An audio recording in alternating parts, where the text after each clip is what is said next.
সবাইকে রাধে রাধে। তোমরা সবাই কেমন আছো? আমি তো খুব ভালো আছি। দেখো গুয়াহাটি শহরে এসে পড়েছি, তোমাদের ভিডিওটা করে শেয়ার করে দিলাম। তো দেখো ভালো একটা জায়গায় ঘুরতে চলো।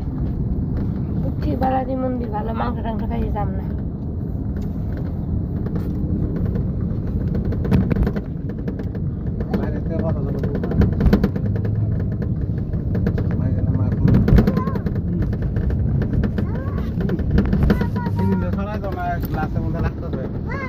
কি